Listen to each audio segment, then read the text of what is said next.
Hello everyone. இங்க 20கள் லைஃப்லயே ஒரு செம்மையான பவர்ஃபுல்லான நிதியியல் காலகட்டம். ஆனா துரதிர்ஷ்டவசமா நிறைய பேர் இந்த பொன்னான நேரத்தை அப்படியே வீணடிச்சிடுறாங்க. அதை எப்படி மாத்துறதுன்னு அலச போகும் இந்த ஸ்பெஷல் எக்ஸ்பிளைனருக்கு உங்களை வரவேற்கிறேன். வாங்க ஸ்ட்ரைட்டா மேட்டருக்கு போலாம். இப்போ நேரத்தோட அந்த மிகப்பெரிய மேஜிக்கை நீங்க புரிஞ்சுக்கணும். ஜஸ்ட் 2 பேரை கற்பனை செஞ்சு பாருங்க. ஒருத்தர் தன்னோட 22 வயசுல இன்வெஸ்ட் பண்ண ஆரம்பிக்கிறாரு, இன்னொருத்தர் 32 வயசுல ஆரம்பிக்கிறாரு. ஆச்சரியம் என்ன தெரியுமா? 22 வயசுல தொடங்குறவர் மிக குறைவான தொகையை முதலீடு செஞ்சாலும் அவரால 2லேருந்து 3 மடங்கு அதிக செல்வத்தை உருவாக்க முடியும். இதுதான் டைம் கொடுக்கிற சூப்பர் பவர். ஸோ உங்களுக்கான ரொம்ப முக்கியமான கேள்வி இதுதான். நீங்க இப்போ உங்களுக்கான செல்வத்தை உருவாக்கிட்டு இருக்கீங்களா, இல்ல சத்தமே இல்லாம அதை அழிச்சிட்டு இருக்கீங்களா? உங்களை பயமுறுத்துறதுக்காக இதை நான் சொல்லல. எந்த ஒரு கடினமான ஃபைனான்ஸ் வார்த்தைகளும் இல்லாம நீங்க பண்ற ஆரம்பகால பணத்தவறுகளை எப்படி ஈஸியா சரி செய்யறதுங்கிற பிராக்டிக்கலான விஷயங்களை தான் நம்ம பார்க்க போறோம். சரி, இன்னைக்கு நம்ம என்னெல்லாம் பார்க்க போறோம்னா, த 20 something trap, track and automate, the time machine, dodging the debt, beyond the salary, அப்புறம் கடைசியா quiet wealth. 20கள்ல நம்ம சந்திக்கிற சாதாரண பணச்சிக்கல்கள்ல ஆரம்பிச்சு அசைக்க முடியாத செல்வத்தை எப்படி உருவாக்குறதுங்கிற ஒரு கம்ப்ளீட் ரோட் மேப் இது. நம்ம முதல் லெசன் த 20 சம்திங் ட்ராப்.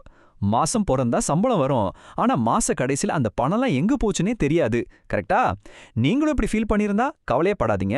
நீங்க மட்டும் தனி இல்ல, நம்ம எல்லாருமே இந்த ஃபேஸை தாண்டி தான் வந்திருக்கோம்.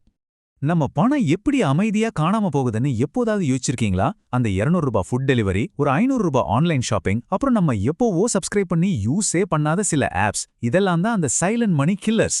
நம்ம செலவுகளை ட்ராக் பண்ணலன்னா எப்பவுமே ஒரு யூகத்திலே அதிகமா செலவு பண்ணிடுவோம். அதனால தான் பணத்தை நம்ம கட்டுப்பாட்டுல கொண்டு வரணும். இதுதான் lesson number 2, track and automate. சம்பளம் கூடும்போது நம்ம செலவும் ஆட்டோமேட்டிக்கா கூடும். இதுக்கு பேர் தான் லைஃப் ஸ்டைல் இன்ஃப்ளேஷன்.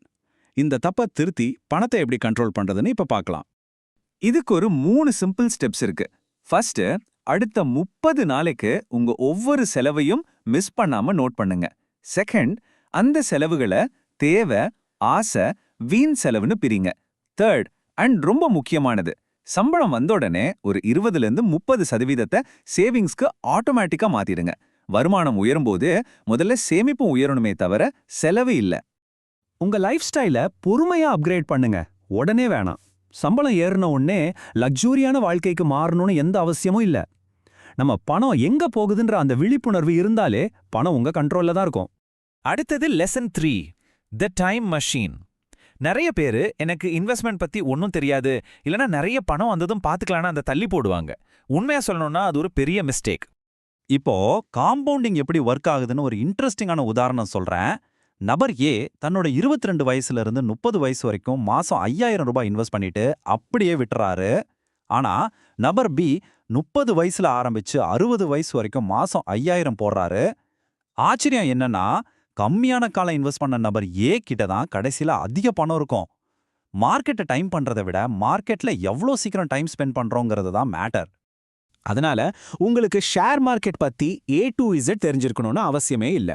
மியூச்சுவல் ஃபண்ட்ஸ்ல சிம்பிளா ஒரு SIP ஆரம்பிங்க. மாசம் ஒரு 1000 இல்ல 2000 ரூபாய் கூட தாராளமா போதும். கன்சிஸ்டன்சி தான் இங்க ரொம்ப முக்கியம். ஓகே, அடுத்த லெசன், டாஜிங் த டெட். லைஃப்ல எப்ப வேணா ஒரு மெடிக்கல் எமர்ஜென்சியோ இல்ல வேலை போற சிச்சுவேஷனோ வரலாம். அதுக்காக குறைஞ்சது 3-6 மாசத்துக்கான செலவுகளை ஒரு எமர்ஜென்சி ஃபண்டா எடுத்து வைக்கிறது ரொம்ப ரொம்ப முக்கியம். இது உங்களை அந்த கடன் வலையில விழாம காப்பாத்தும். உதாரணத்துக்கு அலெக்ஸ்னு ஒருத்தரை பத்தி பார்க்கலாம். நம்மள மாதிரி 20ஸ்ல இருக்கிற ஒரு ஸ்மார்ட்டான பையன். சின்ன சின்ன ஆடம்பர ஆசைகளுக்காக பொருட்களை EMIல வாங்குறத அலெக்ஸ் சுத்தமா தவிர்த்துடுறாரு. தன்னோட ஃபியூச்சர் சம்பளத்தை வேல்யூ குறையிற பொருட்களுக்காக அடகு வைக்க அவர் ரெடியா இல்ல. ஆலெக்ஸோட மைண்ட் செட்டை புரிஞ்சுக்கணும்னா குட் டெப்ட் மற்றும் பேட் டெப்ட் பத்தி தெரிஞ்சுக்கணும். எஜுகேஷன் இல்ல பிசினஸ்க்காக வாங்குறது உங்க வேல்யூவை ஏத்தும், அது நல்ல கடன். ஆனா லேட்டஸ்ட் கேட்ஜெட்ஸ், லைஃப் ஸ்டைல் அப்கிரேடுக்காக போடுற இஎம்ஐகள் எல்லாமே கெட்ட கடன். சின்ன இஎம்ஐ தானே நினைப்போம், ஆனா அது ஒட்டுமொத்தமா உங்க ஃபியூச்சர் சம்பளத்தை அப்படியே காலி பண்ணிடும். அதனால இந்த ஒரு கோல்டன் ரூலை எப்பவுமே ஞாபகம் வச்சுக்கோங்க. உங்களால ஒரு பொருளை 2 தடவை வாங்க முடியலன்னா அதை ஒரு தடவை கூட வாங்காதீங்க. செம்ம பவர்ஃபுல்லான ரூல் இது. இதை ஃபாலோ பண்ணாலே உங்க தேவையில்லாத செலவுகள் பாதி குறைஞ்சிடும். ரைட். அடுத்து லெசன் 5, பியாண்ட் த சேலரி. ஒரே ஒரு சம்பளத்தை மட்டுமே நம்பி இருக்கிறது எந்த அளவுக்கு ரிஸ்க்னு உங்களுக்கு தெரியுமா? ஏதோ ஒரு எமர்ஜென்சி வர்ற வரைக்கும் அந்த வேலை நமக்கு ரொம்ப சேஃபா இருக்கிற மாதிரி தோணும். ஆனா ரியாலிட்டி அதுவல்ல. அதனால சம்பளத்தை தாண்டி மல்டிபிள் இன்கம் ஸ்ட்ரீம்ஸை பில்ட் பண்ணுங்க. அது ஃப்ரீலான்சிங்கா இருக்கலாம், கண்டென்ட் கிரியேஷனா இருக்கலாம், ஒரு சின்ன சைட் பிசினஸ் இல்ல இன்வெஸ்டிங்கா கூட இருக்கலாம். மாசம் எக்ஸ்ட்ராவா ஒரு 5000மோ 10,000மோ வந்தா கூட அது உங்களுக்கு தர சுதந்திரம் ரொம்ப பெருசு. இங்க ஒரு பெரிய ஐரணி என்ன தெரியுமா? ஸ்கூல், காலேஜ்னு வருஷக்கணக்கா ஏகப்பட்ட விஷயங்களை நம்ம படிக்கிறோம். ஆனா பணத்தை பத்தி ஒரு நாள் கூட கத்துக்கிறதே இல்ல. இன்வெஸ்டிங் பேசிக்ஸ், டாக்ஸ் பத்திலாம் இன்னைக்குல இருந்தே படிக்க ஆரம்பிங்க. கண்டிப்பா இது உங்க லைஃபையே மாத்துற ஒரு ஸ்கில். சரி, நம்ம ஃபைனல் செக்ஷனுக்கு வந்துட்டோம். Quiet wealth. சோஷியல் மீடியால மத்தவங்களோட ஆடம்பரமான ஹைலைட் ரீல்ஸை பார்த்து நம்மளோட பிஹைண்ட் தி சீன்ஸ் ரியாலிட்டியோட கம்பேர் பண்றது ஒரு பெரிய டிராப். எப்பவுமே ஞாபகம் வச்சுக்கோங்க, உண்மையான செல்வங்கிறது அமைதியா உருவாக்கப்படுறது, சோஷியல் மீடியால சத்தமா காட்டப்படுறது இல்ல. ஆன்லைன்ல நீங்க பார்க்குற நிறைய லக்ஸுரி லைஃப் ஸ்டைல்ஸ் தற்காலிகமானதா இருக்கலாம், இல்லனா கடன்ல வாங்கினதா இருக்கலாம். சோ நிலையான செல்வத்தை உருவாக்குற உங்க ஜேர்னில மட்டும் ஃபோக்கஸ் பண்ணுங்க. உண்மையிலே 20s அப்படிங்கிறது பெர்ஃபெக்ட்டா இருக்கிறத விட பெரிய தப்புகளை தவிர்க்கிறதுக்கான டைம் தான்.